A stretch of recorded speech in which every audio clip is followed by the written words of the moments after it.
Yeah, and you've obviously been working a long time to get to this moment. Now, like the fight week, it's got to feel like reality at this moment. I mean, what's the emotions for you at this point? I'm excited. You know, it's been a long time coming, a long road, and I've been here now 2 weeks with my team, and I'm just excited. It's been, like I said, I was number one. I told these guys a long time ago, and now here we are, 2 days out, 3 days out, and I'm excited. You know, I mean, obviously, we talk about the first fight, but it was so long ago. I mean, is there any factor at all? Like, is there anything in whether it be mentally, psychologically, anything that you take from that first fight that benefits at all? For me, no. It's just I look at it as a brand new fight, a brand new opponent. He's improved, I've improved, you know what I mean? It's two different fights. When we first fought, I was only doing martial arts for like 4 or 5 years. I'm now 30 years old. This is my 4th main event for the UFC, and it's 2 different fights, and I am excited to go out there and prove to the world. We know the run of bad luck that you had with the fight cancellations, with the no contest, all that stuff. Was there ever any point along the way where you're like, this journey's stupid, like I'm done with it, like I'm not doing this anymore? You have them days, you know, you have ups and downs, you have days you think, like the why me days and stuff like that, but you have to refocus your mind and also use that time to get better and better. And all this week I was feeling like belonging. I feel like this is how it's meant to play out. This is where I'm meant to be right now, you know. And but yeah, like I said at the time, it was frustrating having pullouts, getting COVID, and it was just a mad 2 years, you know. Now we're here. What's the most important part of this? I mean, is it about becoming UFC champion and that alone, or is it about some extraction of a measure of revenge of the last person to beat you? All of it. You know, obviously he was the last person to get a decision over me 7 years ago. But number one is to be world champion, because I know how much it means to my team and to my family and to me, and how hard I've worked to get here, you know. And so number one is to become world champion.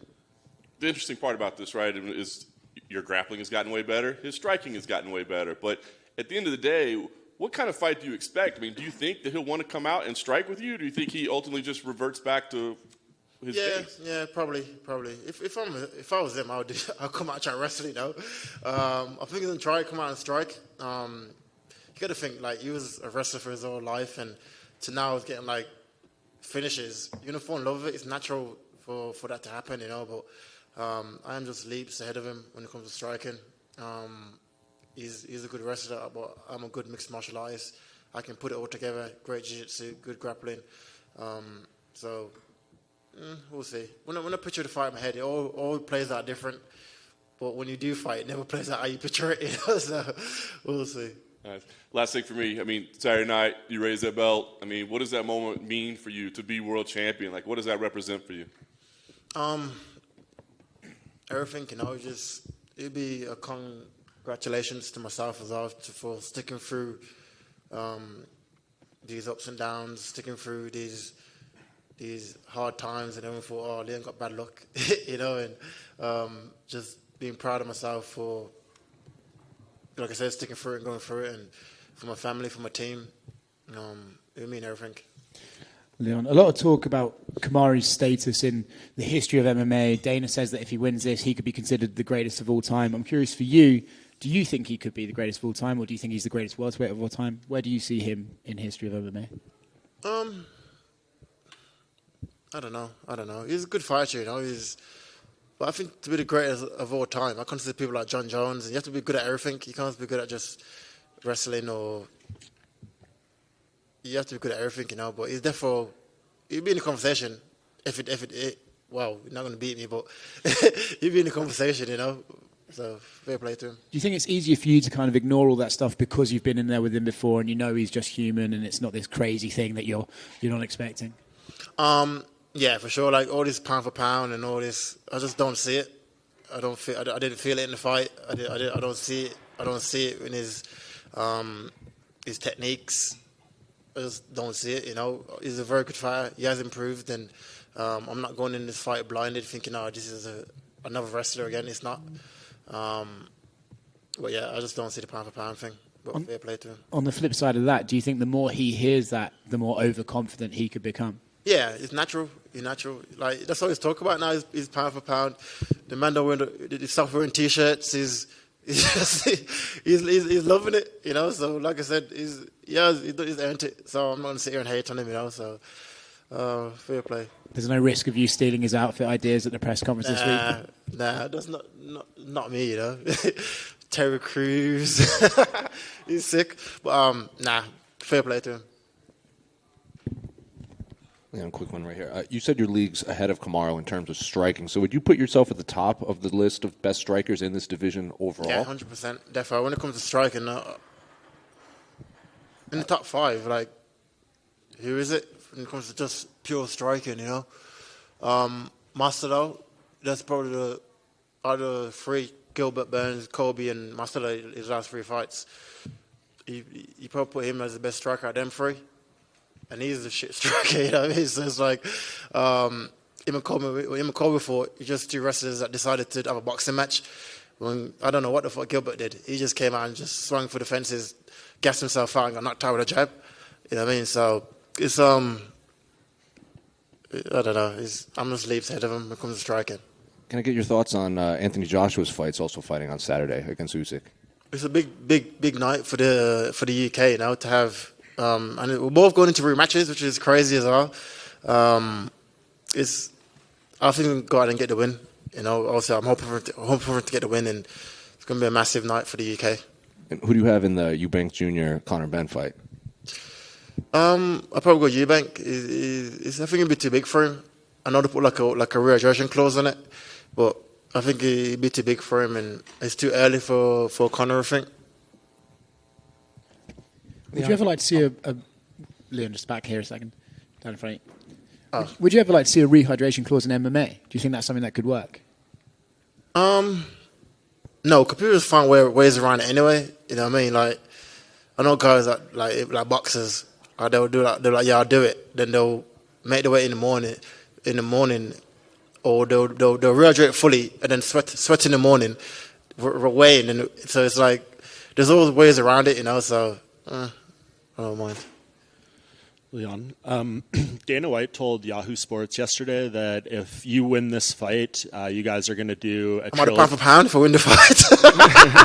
I should be pound for pound. Go on. But he said this would be an instance where ahead of time he'd be fine saying Kamaru deserves a rematch or a trilogy fight. Is that something you've thought about, that you not only would have to beat him Saturday, but back-to-back? Yeah, for sure, 100%. Like you say, he's been a dominant champion, you know, so... Naturally in sport, in boxing or MMA, when you defend the belt a couple of times and been dominant, you normally get a rematch. So I definitely envision doing it again. And I mean, what would you want the timeline for that to be? I mean, like if you beat him badly and he's out for a while, would you want to fight someone else probably and be active? Yeah, for sure, 100%. I want to be an active champion. You know, I don't want to be once a year. I want to be active. You know, and I'm already 30 years old, so I'm going into my prime now. So I need the more fights I have, the better off it will be for me. And I know you've talked about the Diaz versus Chimaev fight a fair bit. I'm just curious from you, as a former opponent of Nate, what do you think, if this is his last fight in the UFC, his legacy is in this company and the sport? He's a solid motherfucker. You know, he's like the Diaz brothers. They are who they are, and that's what I respect about them. They don't change over the years. They are who they are. They're solid. They're tough. I remember watching them when I first started MMA. You know, and so I think they're gonna have a good legacy. Both of the brothers, Nick and Nate. You know. Leon over here to your left. Kamaru's been on interviews talking about the first fight, talking quite a bit about the first fight. Do you think maybe because he's doing that, he might be overlooking your tiny bit at least? He's talking about everything apart from this fight. He's talking about going up 205, fighting Canelo, doing everything apart from the fight. You know, I am solely focused on becoming a world champion, and if he thinks it's going to be like the first fight, he's already lost the fight. I've erased that fight out of my mind a long time ago, and if you think he's the same kid who's in the fight, then we'll see Saturday night. Any thought of maybe let's say you win on Saturday, you call out Canelo yourself? Nah, I need to. I know I can't beat Canelo in a boxing match. I'm not deluded. You know what I mean? This guy's deluded. You cannot beat Canelo. I know it's a payday thing, but boxing for boxing, you cannot beat Canelo. MMA, yeah, he'll win. Same MMA, I'll beat Canelo, but for a pure boxing match in the square, he'll probably win.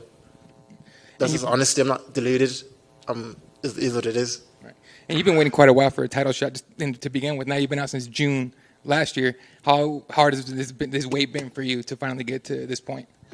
It don't feel as long, you know. I've been off for like a year before during the pandemic, and I've always said I don't believe in run rust. I don't believe in nothing like that. I think as long as you live the life, dedicate yourself to the sport, which I do, you should get the results. And Saturday night I'll get the result. Leon, on your right. I believe you said that you've been out here for 2 weeks. What's the advantage of coming out to Salt Lake City and being here for that long ahead of the fight?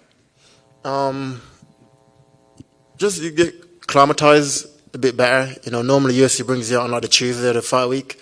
There's not enough time. When it's in the UK now, it's like 7 hours ahead, you know, so I'll be like falling asleep and shit. And not enough time to make weight and acclimatize to the air, to the time zones and everything. So I like to come out.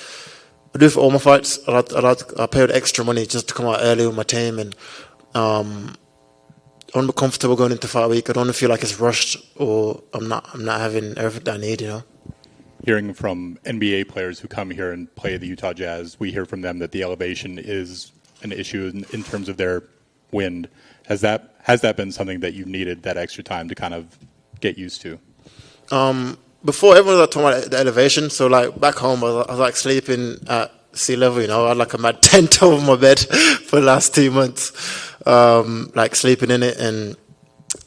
But when I came out, I couldn't tell no difference. It felt same, you know. I know the studies on it is not. They said some people might feel it, some people might not, you know. And since I've been training, I just feel like I'm back home in Birmingham. And this is the first numbered pay-per-view that the UFC has ever brought to Salt Lake City. What was your reaction when you found out that, you know, rather than fighting in Vegas or Los Angeles or wherever, that you'd be fighting in Salt Lake City, Utah? First of all, I didn't know where it was, you know. I was like, how was that? I asked my manager, when you're a kid, you picture like your first UFC title, you always picture somewhere massive, like it's going to be in Vegas, it's going to be like New York and somewhere like dramatic, you know, but the title is a title, no matter where you put it. I'll become world champion, so either it is. So not to look past your current opponent, but say you beat Usman, say you beat him again in the Trilogy, who's up next? Is it Khamzat? Are you wrapping up Jorge Masvidal? You know, do you have like a preference? Well, my preference would be obviously Jorge. Obviously, he needs to go back and get a few wins, and then I love that one to happen in the UK, you know, to have it back in the 02 where the incident first happened, and I think it'd be a great sell for the UFC, it'd be a great revenge for me, and so, but at the moment I think both our careers is going into different ways, you know, I'm going there, he's going there, so it's difficult to make it make sense, but that'd be my preference. And then what about Khamzat? Khamzat, him as well. I was meant to fight, we got matched up like 3-4 times. So that fight will happen when it's meant to happen, yeah. All the way back here to your right, Leon, wanted to ask what it means to you after so long to finally be here, fight week. You had been looking for this title shot, for this rematch for so long and so many delays. What does it mean to just be here finally this week? It means a lot, you know. It means a lot to me, to my team, to my family that I stayed the course. You know, everyone was doubting me and be like, "Oh, do this, do that. Why you're not fighting?" I was trying to fight. Like during the pandemic, I got matched up with Khamzat, with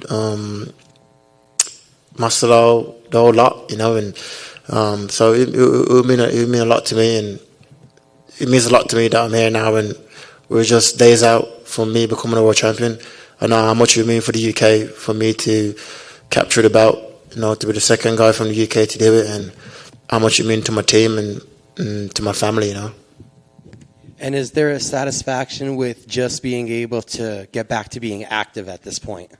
Yeah, for sure. Like I said, I'm only 30 years old. I can't be sitting out much longer. You know, I need to be active, and after this fight, after a win, I'll be looking to fight again this year and just stay active. Thank you. Leon, what have you learned about yourself since your last fight with Kamaru 7 years ago? I don't know. I think I just learned more. My belief in myself was correct. You know that what you think in your head, like that you're good enough to be here. That you are. You know, and I think that's what I'm most proud of myself for. My mentality that I've got, not just through MMA. I got it from life and what life has taught me. You know, so I'm proud of my mentality that life has given me. Thank you. Yeah, I need this. It's water loaded. Thank you.